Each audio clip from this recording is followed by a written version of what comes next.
Bila korang sedar hanya Allah yang memandang, korang akan bebas. Guys, bila korang masih takut pandangan manusia, maknanya korang belum kenal siapa yang sedang memandang korang. Setiap hari guys, kita hidup dengan topeng tau.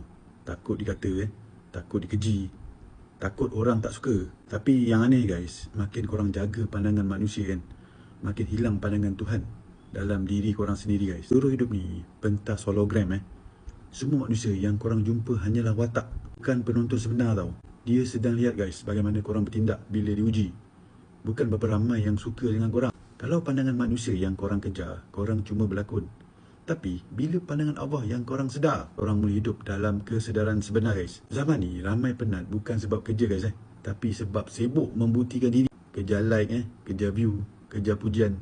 Sebab dalam diam guys, korang rasa tak cukup. Padahal guys, korang dah cukup.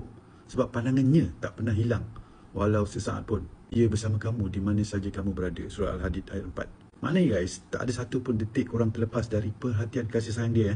Tauhid mengajar kita, tak ada dua kuasa, tak ada dua pandangan yang menentukan. Yang menilai guys, bukan manusia.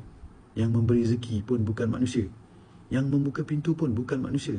Semuanya melalui sistem namanya. Jadi guys, bila korang masih tunduk pada pandangan orang, itu tanda korang belum betul-betul kenal siapa yang sedang memandang dari dalam diri korang. Bila korang sedar hanya Allah yang memandang, korang akan bebas. Korang tak perlukan validation dari siapa tau. Bukan sebab nak nampak baik, tapi sebab korang sedar setiap perbuatan korang ialah pantulan dari namanya. Itulah kebebasan sebenar. Bukan bebas buat apa yang korang suka, tapi bebas dari ilusi siapa yang sedang menilai korang. Guys, bila korang rasa risau dengan apa yang orang fikir, tanya diri korang siapa sebenarnya yang sedang memandang aku? Korang temui jawapan tu semua pandangan manusia akan jadi sunyi tau. Yang tinggal cuma dia yang maha melihat, Al-Basir. Dan masa tu guys, korang benar-benar merdeka.